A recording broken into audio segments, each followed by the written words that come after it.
Mes parents ont dit qu'ils ne pouvaient pas me soutenir pendant mes études universitaires, mais ils ont acheté un appartement à ma sœur pour son anniversaire.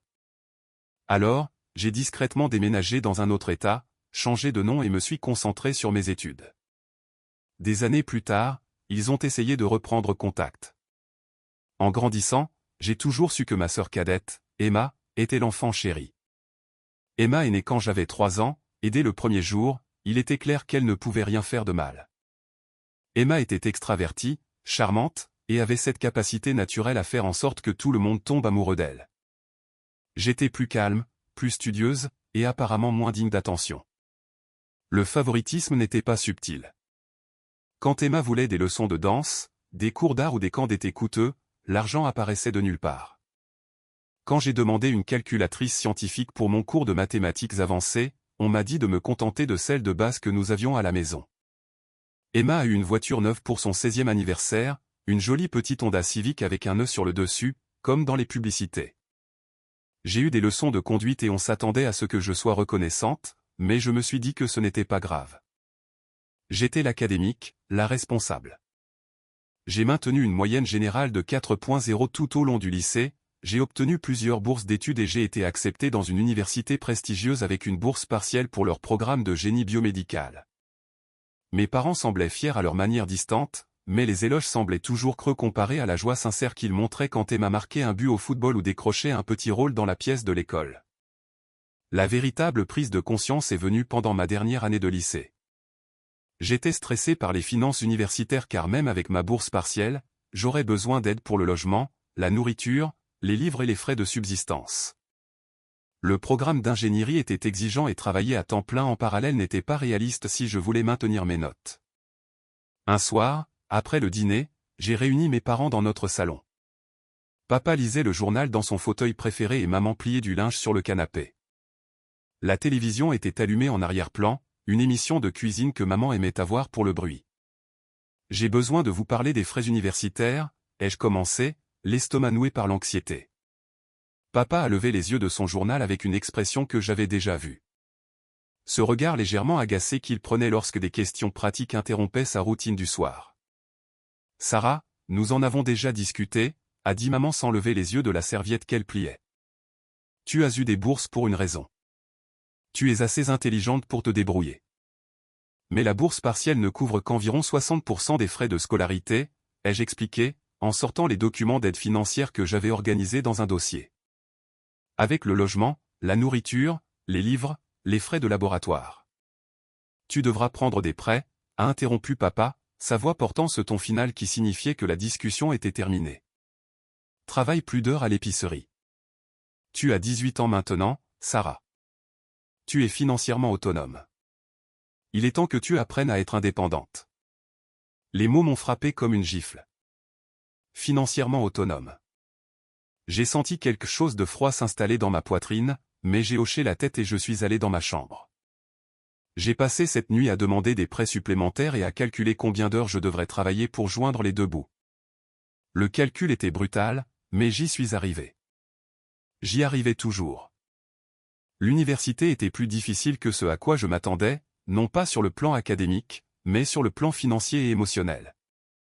Je travaillais 25 heures par semaine à la librairie du campus, j'ai contracté des prêts substantiels et je vivais de nouilles instantanées et de sandwichs au beurre de cacahuète.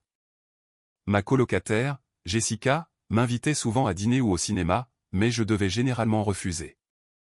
Elle venait d'une famille qui envoyait des colis de victuailles et de l'argent pour les loisirs. Je ne pouvais pas m'identifier à cela.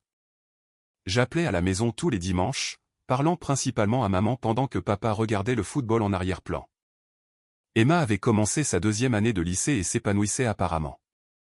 Elle avait rejoint le club de théâtre, faisait partie de l'équipe de cheerleading universitaire et sortait avec un garçon nommé Marcus que papa appréciait réellement. Quand je partageais mes réussites académiques, comme être sur le tableau d'honneur du doyen, être sélectionné pour un programme de recherche compétitif ou décrocher un stage dans une entreprise de biotechnologie, les réponses étaient polies mais brèves. « C'est bien, chérie », disait maman. « Oh, je dois te parler de la performance d'Emma dans la pièce de l'école. Elle a eu une ovation debout. » J'ai commencé à appeler moins fréquemment pendant ma 3e année. Quelque chose avait changé dans ma relation avec ma famille, bien que je n'ai réalisé à quel point de manière spectaculaire que plus tard. J'avais été sélectionné pour un programme de recherche exclusif, travaillant avec le docteur Martinez sur le développement d'implants médicaux biodégradables. C'était un travail de pionnier, le genre d'opportunité qui pouvait définir une carrière. J'étais l'une des 3 seules étudiantes de premier cycle choisies à l'échelle nationale. Quand j'ai appelé à la maison avec la nouvelle, sincèrement excité pour la première fois depuis des mois, la réponse de maman fut tiède. Cela semble très chronophage, Sarah. Es-tu sûre de ne pas en prendre trop? J'ai essayé d'expliquer l'importance, comment cela pourrait conduire à des opportunités d'études supérieures, potentiellement même une admission précoce à des programmes de doctorat, mais j'entendais Emma rire en arrière-plan à propos de quelque chose et maman n'arrêtait pas de se laisser distraire. Eh bien, tant que tu es heureuse, a-t-elle finalement dit. Oh, Emma vient de se faire inviter au bal de fin d'année par le garçon le plus adorable. Nous allons faire du shopping pour sa robe ce week-end. J'ai raccroché, me sentant plus seul que jamais. C'est à ce moment-là que j'ai pris une décision qui allait tout changer. J'ai arrêté d'essayer de concourir pour leur attention. J'ai arrêté d'appeler chaque semaine. Je me suis entièrement concentré sur ma recherche, mes études et la construction de relations avec des personnes qui appréciaient réellement ce que je faisais. Le docteur Martinez est devenu un mentor et mes partenaires de recherche, Kevin et Lisa, sont devenus des amis proches. Pour la première fois de ma vie, j'avais l'impression d'appartenir à un endroit.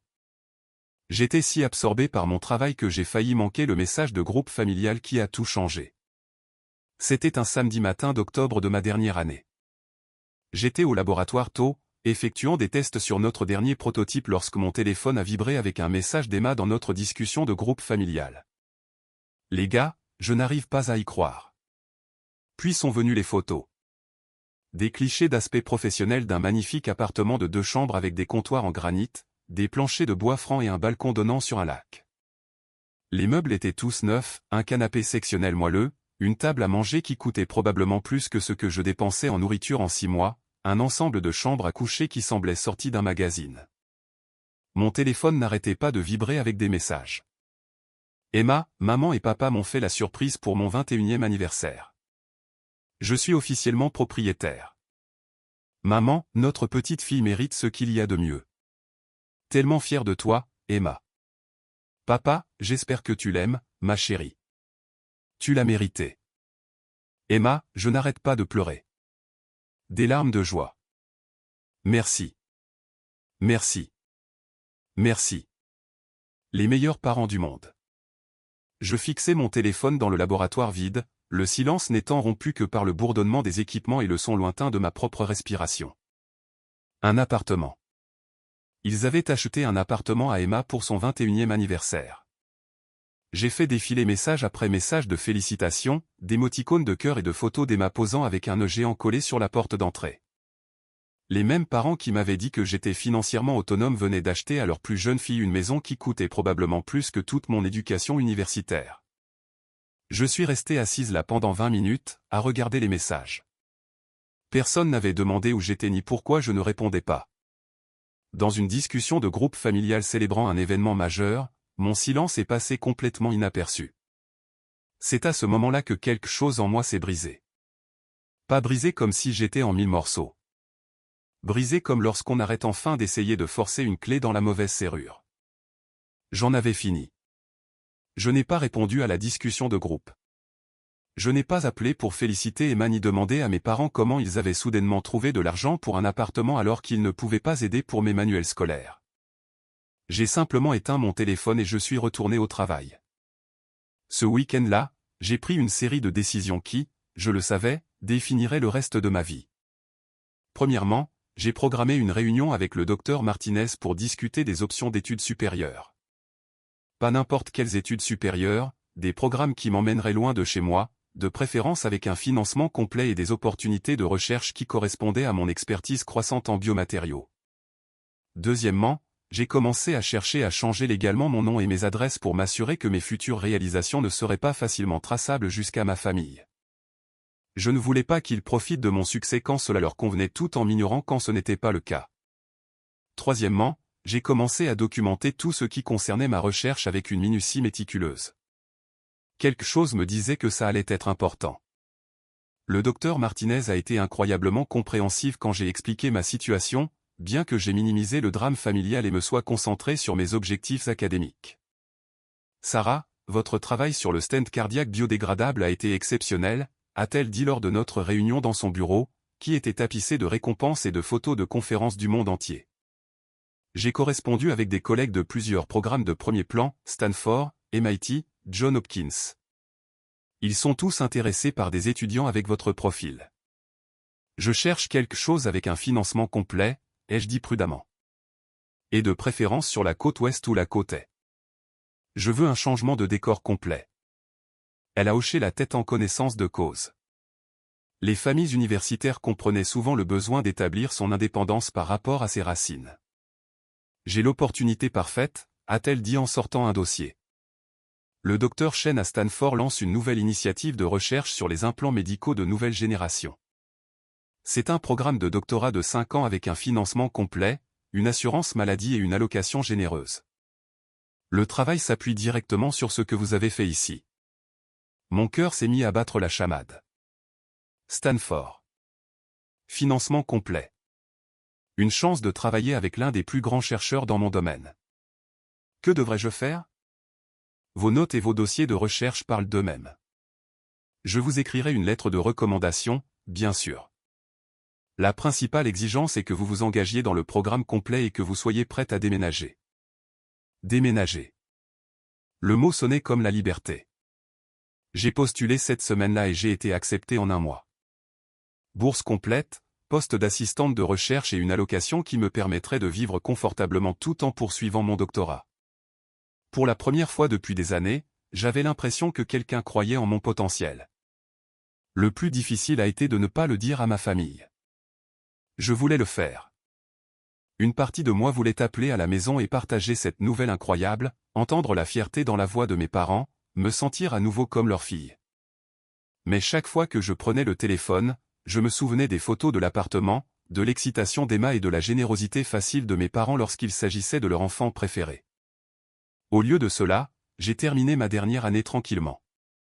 J'ai obtenu mon diplôme summa cum laude avec les plus hautes distinctions, mais je n'ai pas invité ma famille à la cérémonie. Je leur ai dit que c'était juste une petite cérémonie départementale, rien de spécial. Ils n'ont pas insisté pour avoir des détails. La vérité, c'est que c'était une belle cérémonie. Le docteur Martinez a prononcé un discours sur l'avenir du génie biomédical, et j'ai été reconnu pour mes contributions à la recherche de premier cycle. Mes partenaires de laboratoire, Kevin et Lisa, étaient là, ainsi que plusieurs professeurs qui m'avaient encadré. C'était parfait sans la complication du drame familial. 2 semaines après la remise des diplômes, j'ai tout emballé dans ma vieille Honda et j'ai conduit jusqu'en Californie. J'ai laissé un mot à ma colocataire Jessica, j'ai fait suivre mon courrier à ma nouvelle adresse et j'ai mis à jour mes contacts d'urgence pour y inscrire mon conseiller de premier cycle, le docteur Rodriguez, à la place de mes parents. Je n'ai dit à ma famille que je déménageais qu'une fois parti. Le message que j'ai envoyé était bref. J'ai commencé un programme de doctorat à Stanford. Mon nouveau numéro de téléphone est numéro. Ma nouvelle adresse est adresse. Je serai assez occupé par la recherche pendant les prochaines années. Les réponses ont été immédiates et exactement ce à quoi je m'attendais. Maman, Stanford? Pourquoi ne nous as-tu pas dit que tu postulais? Nous t'aurions aidé à déménager. Papa, félicitations, chérie. C'est une grande étape. Appelle-nous quand tu seras installé. Emma, OMG, Sarah, c'est incroyable. La Californie, c'est tellement cool. Je n'ai pas répondu. J'en avais fini avec la performance d'être une fille reconnaissante. Stanford était tout ce dont j'avais rêvé. Le laboratoire du Dr Chen était à la pointe de la technologie. Mes collègues doctorants étaient brillants et motivés, et les ressources disponibles pour la recherche étaient ahurissantes. Pour la première fois de ma vie, j'étais entouré de personnes aussi passionnées que moi par la découverte scientifique. Ma recherche se concentrait sur le développement de biomatériaux intelligents capables de s'adapter à différentes conditions dans le corps humain. C'était un travail complexe et exigeant qui demandait de longues heures et un dévouement total. J'adorais chaque minute. Le Dr Chen était un mentor incroyable. Elle avait bâti sa réputation sur des approches innovantes des matériaux biomédicaux, et elle m'encourageait à penser au-delà des solutions conventionnelles. J'aimais aussi la distance avec ma famille, physiquement et émotionnellement. Mes parents appelaient occasionnellement, généralement pour les vacances ou mon anniversaire. Les conversations étaient polies mais superficielles. Ils demandaient comment allaient les études. Je donnais de brèves nouvelles. Ils partageaient des nouvelles des dernières aventures d'Emma. Elle avait obtenu son diplôme universitaire en communication et travaillait dans une agence de marketing à la maison. Elle était fiancée à Marcus, le petit ami du lycée qui était resté, et il préparait un grand mariage. « Tu seras la demoiselle d'honneur d'Emma, bien sûr », a mentionné maman lors d'un appel. Je devrais voir si je peux prendre congé du laboratoire, ai-je dit de manière évasive. La vérité, c'est que je n'avais aucune intention de participer au mariage d'Emma. J'étais alors profondément engagé dans ma recherche de thèse, et la dernière chose que je voulais était de rentrer à la maison et de prétendre que nous étions une famille proche et aimante. J'ai envoyé un joli cadeau de la liste de mariage et une carte polie disant que je ne pouvais pas venir en raison d'engagements académiques. La réponse fut une note sèche d'Emma qui rayonnait de sentiments blessés, mais je ne l'ai pas laissé m'affecter. Ils avaient clairement montré leur priorité quand ils lui avaient acheté un appartement tout en me disant que j'étais seul. Les années ont passé. J'ai publié des articles, présenté à des conférences et me suis fait une réputation dans mon domaine. Ma recherche de thèse se déroulait incroyablement bien, mieux que quiconque ne l'avait prévu. Je développais un nouveau type de stent cardiaque biodégradable qui pouvait réellement favoriser la guérison tout en se dissolvant sans danger dans le corps. Les premiers tests montraient qu'il pourrait révolutionner la chirurgie cardiaque et sauver des milliers de vies. Le docteur Chen était ravi de mes progrès. Sarah, ce travail est révolutionnaire. Nous devons commencer à penser à une publication dans une revue de premier plan. Nature, peut-être Science. J'étais dans ma 4e année du programme quand tout a changé. J'avais travaillé sur un aspect particulièrement difficile de ma recherche, à savoir comment contrôler le taux de dissolution du matériau du stent pour qu'il corresponde au processus de guérison du tissu cardiaque. Cela nécessitait le développement d'une matrice polymère entièrement nouvelle, et la chimie était incroyablement complexe. La percée est arrivée à 2 heures du matin un mardi de mars. J'étais seul au laboratoire, effectuant ce qui semblait être la 1000e itération d'une synthèse chimique quand soudain, tout s'est mis en place. Le polymère s'est comporté exactement comme je l'avais théorisé. Le taux de dissolution était parfait et les tests de biocompatibilité étaient exceptionnels. J'ai appelé le docteur Chen immédiatement, sans me soucier qu'il soit au milieu de la nuit. « Vous l'avez fait ?» a-t-elle dit après que j'ai expliqué les résultats. « Sarah, vous l'avez vraiment fait. Cela va tout changer. » Elle avait raison. En quelques semaines, nous avons eu la confirmation que la conception de mon stent intelligent pouvait réduire le temps de récupération de 30% et éliminer pratiquement le risque de complications liées aux implants permanents. L'industrie des dispositifs médicaux a immédiatement pris note. Le processus de publication a avancé à un rythme raisonnable pour les normes académiques. Nous avons soumis à Nature et avons reçu une acceptation en 8 mois, ce qui était toujours impressionnant pour une revue aussi compétitive. L'article devait être publié en octobre, et l'équipe de presse de la revue parlait déjà d'en faire la couverture. Mais le véritable changement est venu lorsque le docteur Chen m'a transféré un courriel qui a fait trembler mes mains. « Sarah », commençait le courriel d'un journaliste de Science Times, « nous aimerions présenter votre recherche sur le stent cardiaque dans notre prochain numéro sur les percées médicales. Ce travail a le potentiel de sauver des millions de vies, et nous voulons raconter votre histoire. » Science Times, la publication scientifique la plus lue du pays. Celle qui transformait les chercheurs universitaires en non connus du grand public. Le processus d'interview était surréaliste. Les journalistes voulaient tout savoir. Mon parcours, mon inspiration, mes projets futurs. J'ai parlé des aspects techniques de la recherche, des années d'essais et d'erreurs, des applications potentielles. J'ai soigneusement évité de mentionner ma famille ou mes motivations au-delà de la curiosité scientifique. Le photographe a pris des dizaines de clichés de moi dans le laboratoire, travaillant avec l'équipement que j'avais utilisé pour développer les stents. Sur une photo, je tiens un minuscule prototype de stent, souriant sincèrement pour la première fois depuis des années. Sur une autre, je suis à mon ordinateur, analysant des données avec plusieurs moniteurs affichant des modèles moléculaires complexes. Je n'ai rien dit de tout cela à ma famille. L'article devait paraître un jeudi d'octobre. Le docteur Chen avait organisé une petite fête au laboratoire, et plusieurs entreprises de dispositifs médicaux avaient déjà pris contact au sujet d'accords de licence. Ma soutenance de thèse était prévue pour le mois suivant, et j'avais plusieurs offres d'emploi d'entreprises de biotechnologie et d'institutions académiques. J'étais enfin complètement, totalement indépendante et avais réussi au-delà de tout ce que mes parents avaient jamais accompli. Mercredi soir, je ne pouvais pas dormir. Je n'arrêtais pas de vérifier mon téléphone, sachant que l'article serait mis en ligne à minuit, heure de l'Est. Quand il est finalement apparu en ligne, je l'ai lu 3 fois de suite. Le titre était parfait, une doctorante de 23 ans développe un stent cardiaque révolutionnaire qui pourrait sauver des millions de vies. L'article était tout ce que j'avais espéré. Il expliquait la percée technique en termes accessibles, incluait des citations de cardiologues de renom sur l'impact potentiel, et présentait un encadré sur les possibilités commerciales. Il y avait des photos de moi dans le laboratoire, l'air confiant et accompli. Mais la partie qui m'a fait sourire était la biographie de l'auteur à la fin. Sarah Martinez est doctorante en génie biomédical à l'université de Stanford. Ses recherches portent sur les biomatériaux intelligents pour les applications médicales. Elle a obtenu son diplôme de premier cycle, summa cum laude, et a publié 4 articles évalués par des pairs. Martinez prévoit de lancer une start-up pour commercialiser sa technologie de stent. Sarah Martinez. J'avais légalement changé mon nom 2 ans plus tôt, prenant le nom de famille du docteur Martinez pour honorer le mentor qui avait cru en moi quand ma propre famille ne l'avait pas fait. Cela garantissait également que mes parents ne relieraient pas facilement mes réalisations à leur fille Sarah. L'article est devenu viral immédiatement. Le vendredi matin, il avait été partagé des centaines de milliers de fois sur les réseaux sociaux. Les professionnels de la santé le qualifiaient de percée qui changerait les soins cardiaques pour toujours. Des sociétés d'investissement me contactaient pour des opportunités de financement. Les chaînes de télévision voulaient des interviews.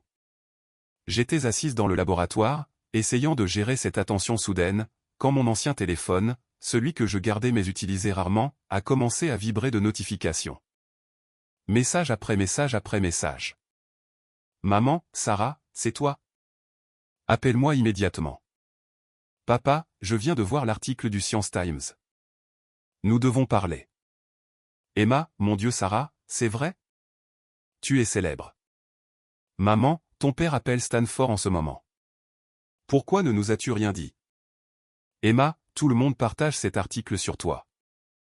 Maman pleure. Papa, Sarah Marie, appelle à la maison maintenant. Je fixais les messages, ne ressentant absolument rien. Pas de colère, pas de satisfaction, pas de regret, juste une observation calme et détachée qu'il m'avait enfin remarqué. Mon nouveau téléphone a sonné. Docteur Martinez, Sarah, félicitations. L'article est partout. NPR veut vous interviewer cet après-midi. Et Good Morning America demande une apparition en direct la semaine prochaine.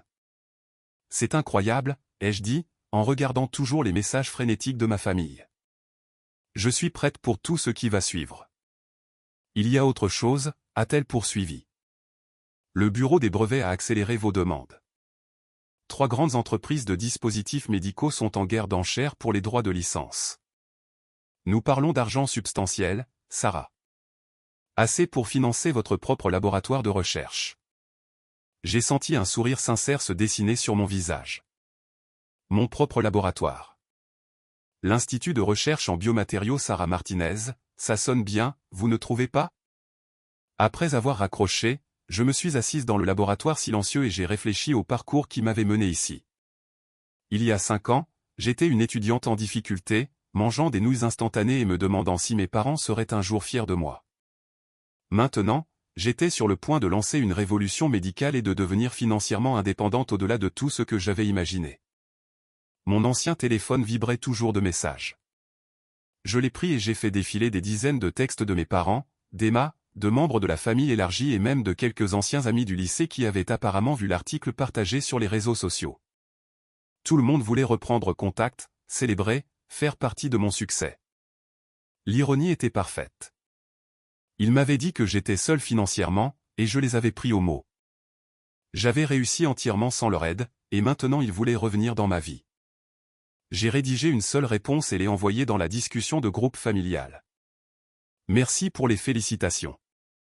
Je suis sûr que vous pouvez comprendre que je suis incroyablement occupé par des interviews et des réunions d'affaires liées à ma recherche.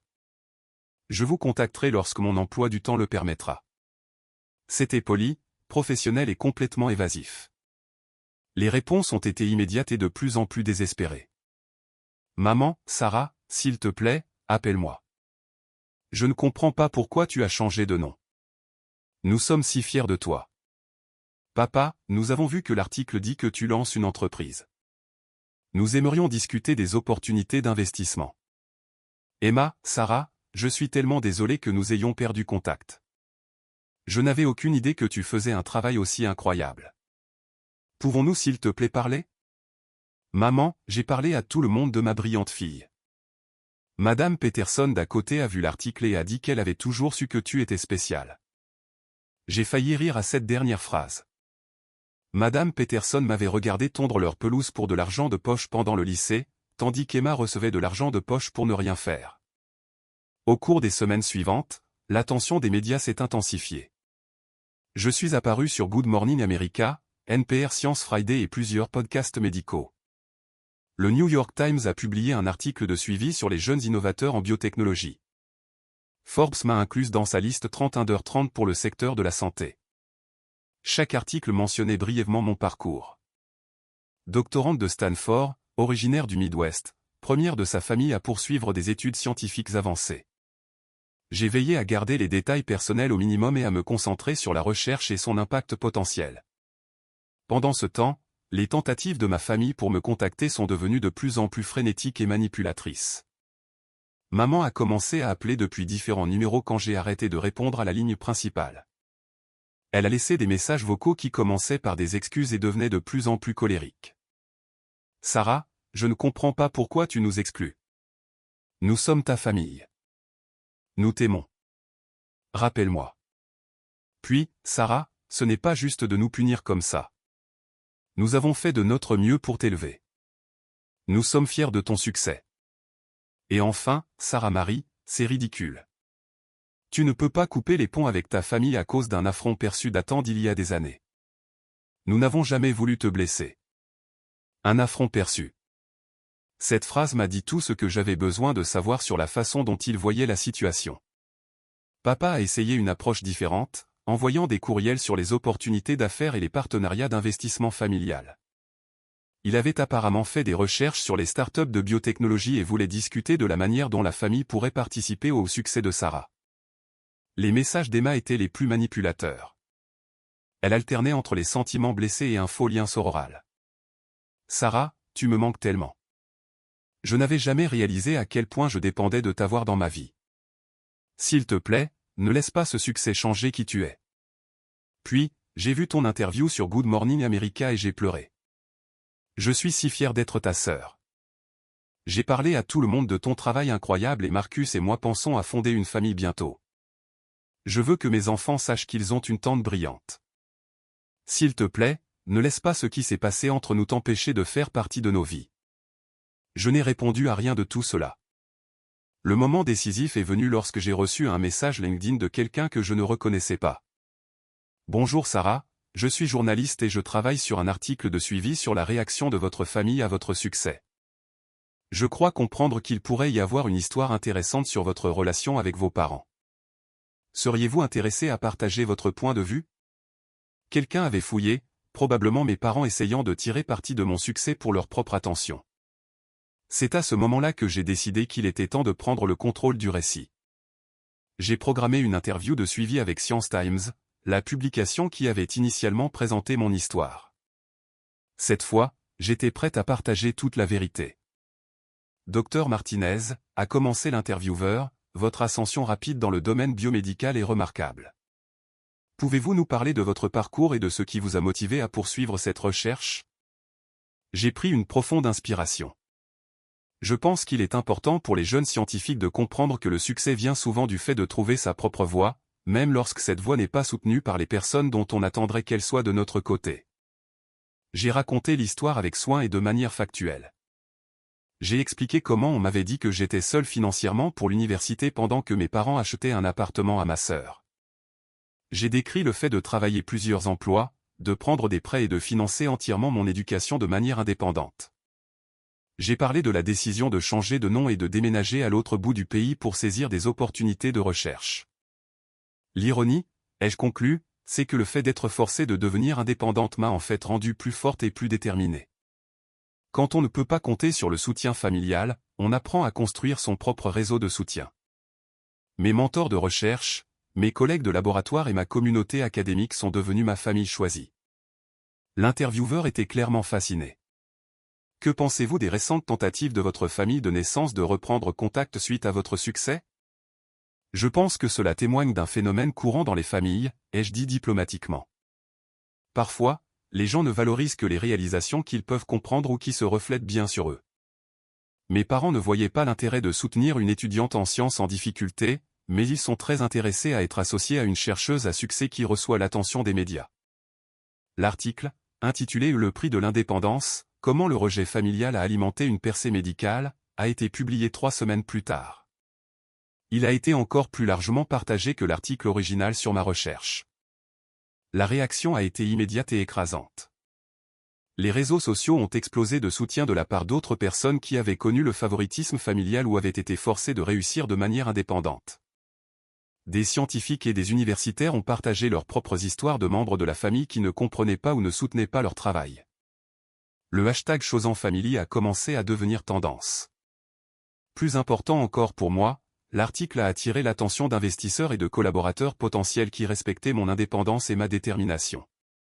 En un mois, j'avais obtenu le financement de ma start-up et réuni une équipe de chercheurs brillants qui voulaient aider à commercialiser ma technologie de stent.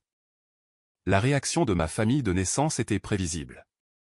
Emma a posté un long message émotionnel sur Facebook sur la façon dont les malentendus familiaux avaient été exagérés par les médias et comment elle priait pour la guérison et la réconciliation. Elle a inclus des photos d'enfance de nous deux et a parlé de combien sa formidable grande sœur lui manquait. Maman a donné une interview à un journal local, affirmant qu'elle avait toujours soutenu mon éducation et qu'il y avait eu des malentendus sur l'aide financière.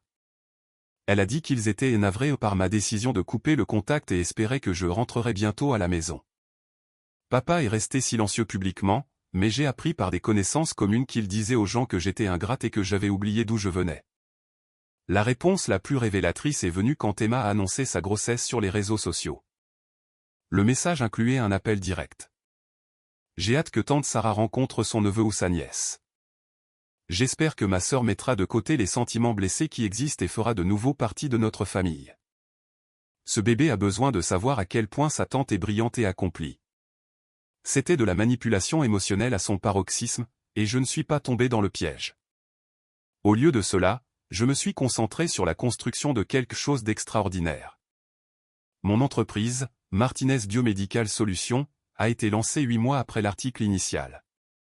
Nous avons obtenu des partenariats avec 2 grands hôpitaux pour des essais cliniques, obtenu une approbation accélérée de la FDA pour notre technologie de stent intelligent, et levé 15 millions d'euros en financement de série A. Le jour où nous avons annoncé nos premiers essais humains réussis, montrant une réduction de 45% des complications et des temps de récupération 30% plus rapides. J'ai ressenti une satisfaction qui n'avait rien à voir avec le fait de prouver quoi que ce soit à ma famille et tout à voir avec le fait de savoir que je sauvais des vies. Ce soir-là, j'ai été interviewé au journal du soir sur les résultats des essais. Le journaliste m'a interrogé sur ma motivation à poursuivre une recherche aussi difficile. Quand vous êtes obligé de compter entièrement sur vous-même, ai-je dit, en regardant directement la caméra, vous découvrez des capacités que vous ne saviez pas que vous aviez. Chaque obstacle devient une opportunité de prouver que vous êtes plus forte que les circonstances qui ont tenté de vous limiter. Je n'ai jamais mentionné ma famille directement, mais quiconque avait suivi mon histoire a compris le message. Le succès a continué. Notre stent a reçu l'approbation complète de la FDA et a commencé à sauver des vies immédiatement. Les grands centres médicaux du monde entier ont commencé à mettre en œuvre notre technologie. J'ai été invité à prendre la parole lors de conférences internationales et on m'a offert des postes dans de prestigieuses institutions de recherche. 3 ans après ce premier article, Forbes m'a mise en couverture comme l'une des entrepreneuses les plus innovantes du secteur de la santé. Le titre était « La révolutionnaire du cœur, comment le docteur Sarah Martinez a bâti un empire médical à partir de rien ». L'article détaillait mon parcours d'étudiante en difficulté à innovatrice biomédicale, soulignant l'indépendance et la détermination qui avaient guidé mon succès. Il mentionnait mon contexte familial, seulement brièvement, notant que j'avais surmonté des défis précoces pour construire son propre réseau de soutien dans la communauté scientifique. À ce stade, ma famille de naissance avait largement cessé d'essayer de me contacter directement. Occasionnellement, Emma publiait quelque chose sur les réseaux sociaux qui semblait conçu pour attirer mon attention, généralement autour des vacances ou des événements familiaux. Maman laissait parfois des messages vocaux sur mon ancien numéro, son ton oscillant entre la blessure et la colère, puis de nouveau la blessure. Mais j'en avais fini avec tout ça. J'avais construit exactement la vie que je voulais. J'avais une équipe de chercheurs brillants travaillant sur la prochaine génération de technologies médicales. J'avais une sécurité financière au-delà de tout ce que j'avais imaginé en tant qu'étudiante fauchée. J'avais le respect et la reconnaissance dans mon domaine. Plus important encore, j'avais une famille choisie, des collègues, des mentors et des amis qui me valorisaient pour qui j'étais, pas pour ce que je pouvais faire pour eux. Le dernier acte de justice poétique est venu 4 ans plus tard. J'assistais à une conférence sur le génie biomédical à Chicago quand je suis tombé sur quelqu'un que je n'avais pas vu depuis le lycée, David Rodriguez, qui avait été dans plusieurs de mes classes avancées. Il m'a reconnu grâce à la couverture médiatique récente et est venu discuter. « Sarah, je n'arrive pas à croire que je te croise ici. J'ai vu ta couverture de Forbes. C'est incroyable ce que tu as construit. » Nous avons parlé quelques minutes de nos carrières. Il travaillait comme ingénieur de recherche pour une société pharmaceutique. Et puis il a mentionné quelque chose qui m'a fait marquer une pause. « En fait, j'ai vu tes parents il y a quelques mois à l'épicerie à la maison. » Il racontait à Madame Peterson tout sur leur fille, la célèbre scientifique. Ta mère lui a montré des photos de tes articles de magazine sur son téléphone. J'ai haussé un sourcil. Vraiment? Oui. Elle n'arrêtait pas de dire à quel point ils sont fiers et comment ils ont toujours su que tu ferais quelque chose d'incroyable. Elle a dit qu'il prévoit de te rendre visite en Californie bientôt pour voir tes laboratoires. J'ai failli rire. C'est intéressant. David semblait confus par ma réaction. Attends, il ne prévoit pas vraiment de te rendre visite? David, ai-je dit prudemment, je n'ai pas parlé à mes parents depuis plus de 5 ans. Ils n'ont aucune idée d'où je travaille ou vis. Son visage a traversé plusieurs expressions alors qu'il traitait cette information. Oh. Oh, waouh. Elle agissait comme si je veux dire, elle semblait si fière et impliquée. Je suis sûr qu'elle l'était, ai-je dit. Les gens s'attribuent souvent le mérite de succès auquel ils n'ont rien à voir. Cette conversation a confirmé tout ce que je soupçonnais sur la façon dont ma famille gérait mon succès publiquement. Ils se prélassaient dans la gloire réfléchie, racontant à qui voulait bien l'entendre l'histoire de leur brillante fille, omettant commodément la partie où ils m'avaient radié et m'avaient dit que j'étais seul. C'était la fin parfaite de l'histoire, vraiment. Ils avaient voulu une fille qui les mettrait en valeur. Et à la fin, c'est exactement ce qu'ils ont eu, sauf que je n'étais plus vraiment leur fille dans un sens significatif. J'étais le docteur Sarah Martinez, entrepreneuse à succès et innovatrice médicale qui partageait par hasard de l'ADN avec des gens qui n'avaient jamais cru en son potentiel. Le dernier message que j'ai reçu de l'un d'eux était un message Facebook d'Emma à Noël dernier. Sarah, je sais que tu ne liras probablement pas ceci, mais je voulais que tu saches que je parle de sa tante Sarah à mon fils tout le temps. Je lui montre des photos de toi dans les magazines et je lui dis à quel point tu es intelligente et réussie. J'espère qu'un jour tu le rencontreras. Il aurait tellement de chance de te connaître. Je t'aime et je suis désolé pour tout ce que j'ai fait pour te perdre. Je l'ai lu une fois, puis je l'ai supprimé. La vérité, c'est que je ne ressens plus de colère. Je ne me sens pas blessé ou rejeté ou comme si je manquais des liens familiaux. Ce que je ressens, c'est de la gratitude. Mes parents m'ont rendu le plus grand service de ma vie quand ils m'ont dit que j'étais seule financièrement. Ils m'ont forcé à devenir indépendante, à construire mon propre réseau de soutien, à compter sur mes propres capacités. Sans ce rejet, je serais peut-être resté près de chez moi, j'aurais accepté la médiocrité et ne me serais jamais poussé à accomplir quelque chose d'extraordinaire. Emma a eu un appartement pour son 21e anniversaire. J'ai eu la motivation de changer le monde. Je pense que j'ai fait la meilleure affaire. Aujourd'hui, j'ai 30 ans. Je dirige une entreprise évaluée à plus de 75 millions d'euros. Nos dispositifs médicaux ont été utilisés dans plus de 15 000 interventions chirurgicales dans le monde. Je possède une belle maison à Palo Alto, je conduis la voiture de mes rêves et je voyage à l'international pour des conférences et des allocutions. Plus important encore, je suis entouré de personnes qui ont choisi d'être dans ma vie parce qu'elles apprécient qui je suis et ce que j'apporte. Mon équipe dans l'entreprise est comme une famille. Mes collaborateurs de recherche du monde entier sont des amis avec qui j'apprécie sincèrement de passer du temps. Le docteur Martinez, que j'appelle maintenant par son prénom, Linda, est comme la mère que je n'ai jamais eue. Quelqu'un qui a cru en mon potentiel même quand je n'y croyais pas moi-même. Parfois, je me demande si ma famille de naissance voit mon succès et regrette ses choix. Je me demande s'ils comprennent que le rejet n'était pas seulement une occasion manquée de me soutenir, mais une occasion manquée de faire partie de quelque chose de significatif et de révolutionnaire.